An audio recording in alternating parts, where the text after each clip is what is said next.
Older members of the royal family are still managing to work harder than their younger counterparts. New figures show that despite her age, the Queen spent 80 days carrying out official duties this year, whilst the Duke of Edinburgh, who is 95, carried out more than his grandchildren. He spent 110 days at public engagements. That's almost 1 in every 3. The second generation of the family, including the Prince of Wales and Princess Anne, who topped the list, spent nearly twice as many days on duty than their younger family members. In contrast, Prince William and Prince Harry made 80 and 86, respectively, whilst the Duchess of Cambridge made the least at 63. Well, joining us now is royal correspondent at the Mirror, Victoria Murphy. Good morning to you. Can just to quickly clear up, who did the Queen spend Christmas with if she wasn't with everyone else? She was in Sandringham. She was there, was she, in the end? Yeah, she was absolutely there. She was taken there by helicopter. She normally takes the train, as we know. She didn't take the train, but she was flown there. She spent Christmas at Sandringham, but she didn't make her usual church appearance, which was very unusual, unprecedented, actually. She obviously is very religious. She's head of the church. She wants to go to church on Christmas Day.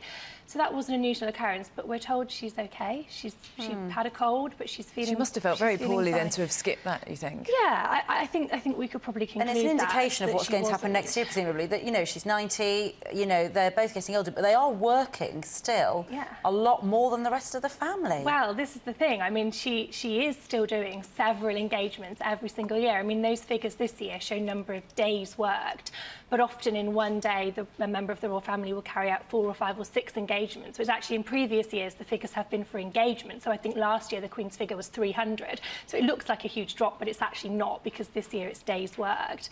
And she is going to continue working. I mean, that's something that royal aides are very clear about.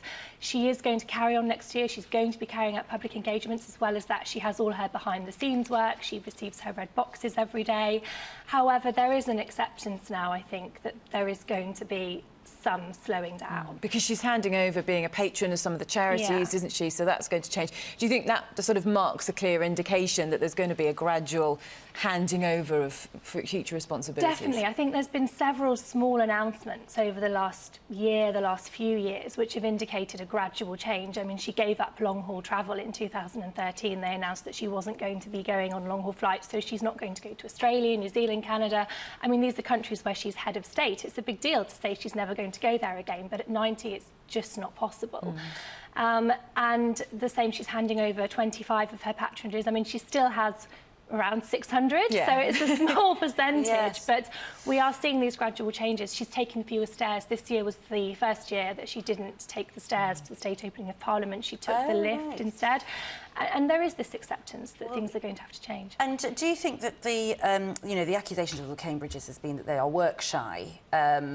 Do you think they'll just have to step up to the plate next year much more than they have this year? Yeah, there have been these accusations that have gone around, particularly in the last year, that they're not doing enough and they should be doing more. They've been given, I think, this grace period when they got engaged, when they got married, when they started their young family, to be part-time royals. William's made it clear that he wants to have another job. He works as an air ambulance pilot. Kate's made it clear that she wants to focus on her family while her children are still young.